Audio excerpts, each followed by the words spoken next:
تو 24 گھنٹے ہی جو ہے وہ لوڈ شیڈنگ رہتی تھی.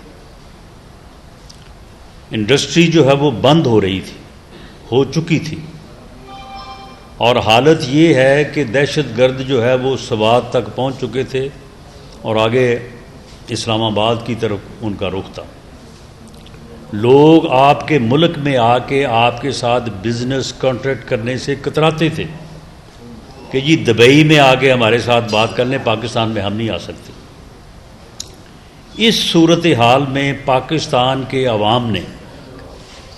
میاں نواز شریف کی قیادت میں پاکستان مسلم لیگ نون پہ اعتماد کا اظہار کیا،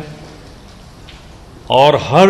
پاکستانی یہ بات کہتا تھا کہ اگر اس ملک سے لوڈ شیڈنگ اور دہشت گردی ختم ہو جائے تو پھر اس کے بعد کوئی پاکستان کو جو ہے وہ آنچ نہیں ہے، پھر پاکستان کو آگے بڑھنے سے کوئی روک نہیں سکتا. تو 4 سال کے عرصے میں، حالانکہ 5 سال کی ہماری جو ہے وہ ٹرم تھی، نہ صرف اس ملک سے لوڈ شیڈنگ اور اس ملک سے دہشت گردی کو دور کیا گیا، بلکہ پاکستان معاشی طور پہ اتنا مستحکم تھا کہ وہ 24ویں جو ہے وہ اکانومی بن چکا تھا، اور G20 کا جو کلب ہے اس میں وہ شامل ہوا چاہتا تھا. ایک یا دوسرے مالی سال میں وہ اس میں شامل ہو جاتا. اور اس وقت پیٹرول کی قیمت کیا تھی سبھی کو معلوم ہے کہ 65 روپے لیٹر تھا. ڈالر جو ہے وہ 100 کے مائنس تھا، اور شرح نمو جو ہے وہ 6.2% تھی، اور اگلے سال کا ہدف جو ہے وہ 7.5 تھا. اور وہ اگر حاصل ہو جاتا تو پھر پاکستان کو ترقی یافتہ ملکوں کی صف میں کھڑا ہونے سے کوئی روک نہیں سکتا. لیکن بدقسمتی سے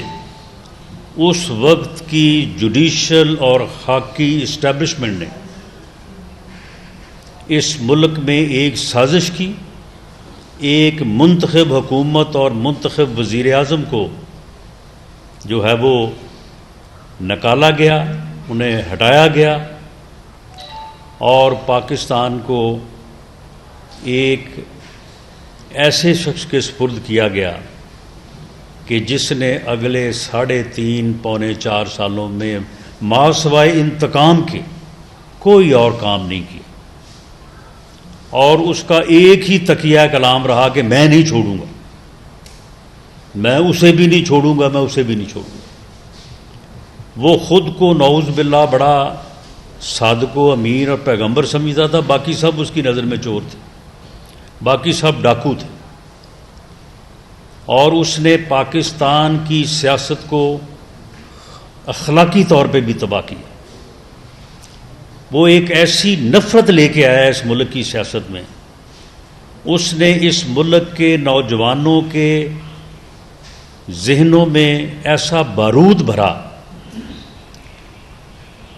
اور ایسی گندی، گھٹیا اور نفرت پہ مبنی سیاست کی کہ اس نے پونے 4 سال میں جو ہے وہ ملکی سیاست کو یہ رنگ دیا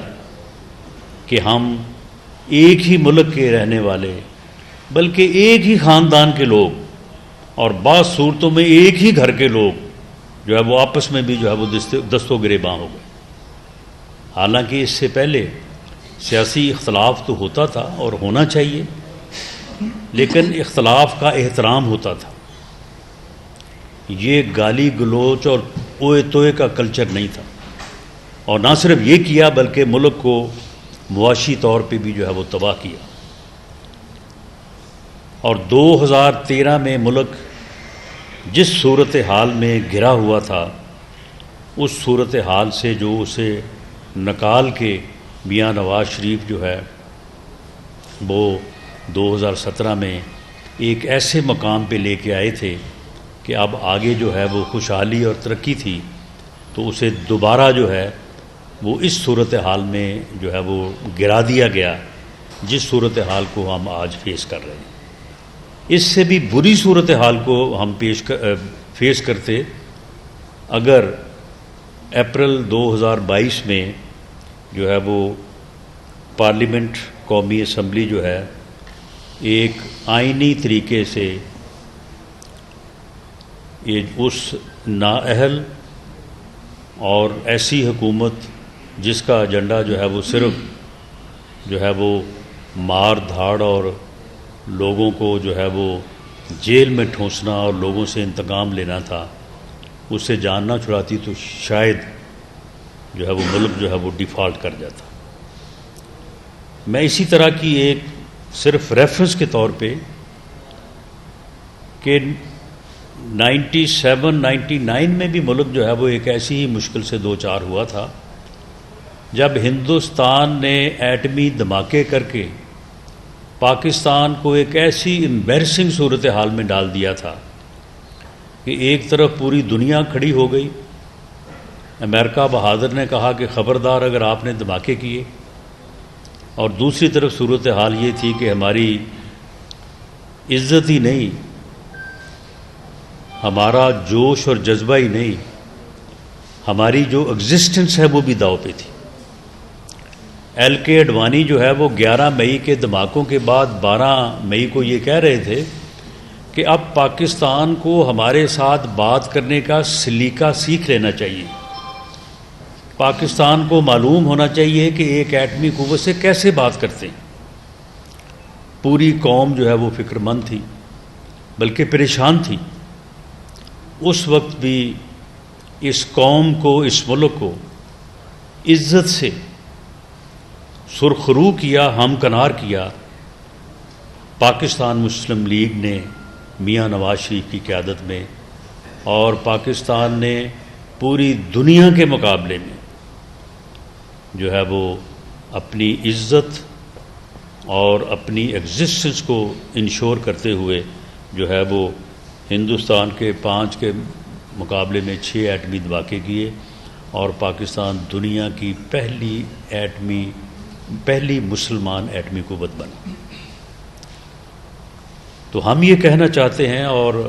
پوری قوم سے، اپنے بھائیوں سے، اپنی بہنوں سے، اپنے بزرگوں سے، اپنے بچوں سے، کہ پاکستان جب جب بھی ایسی مشکلات میں گھرا ہے، ایسی مشکلات کا شکار ہوا ہے، تو Pakistan Muslim League under the leadership of Mian Nawaz شریف ایک سے زیادہ مرتبہ ایک ایسا آزمودہ نسخہ ہے، ایک ایسی آزمودہ ٹیم ہے، جماعت ہے کہ جس نے پاکستان کو مشکل سے نکالا ہے۔ آج پھر پاکستان جو ہے وہ مشکلات میں گھرا ہوا ہے، معاشی طور پہ بھی، انتظامی طور پہ بھی۔ اگر میں اب کے پی کے حالات پہ بات کروں تو پھر بات لمبی ہو جائے گی، لیکن آپ سب لوگ جانتے ہیں انتظامی لحاظ سے بھی اور سیاسی لحاظ سے بھی 9 مئی کے واقعات کے بعد جو پولرائزیشن ہوئی ہے وہ آپ سب کے سامنے ہے۔ اس صورتحال میں جس مرہم کی، جس لیڈرشپ کی، جس ٹیم کی ضرورت ہے وہ پاکستان مسلم لیگ نون اور میاں نواز شریف کے علاوہ اور کوئی نہیں ہے۔ یہ ہمارا صرف دعویٰ نہیں ہے، یہ بات اس ملک میں بار بار جو ہے یہ ثابت ہوئی ہے۔ میاں نواز شریف کو ویسے تو 2014 سے یہ سازش شروع تھی، لیکن 2017 سے لے کے 19 تک جو ہے انہیں جو ہے وہ ہر طرح کی اذیت، مشکل اور پروسیکیوشن کا جو ہے وہ نشانہ بنایا گیا، ان کے خلاف جھوٹے مقدمات جو تھے بنائے گئے،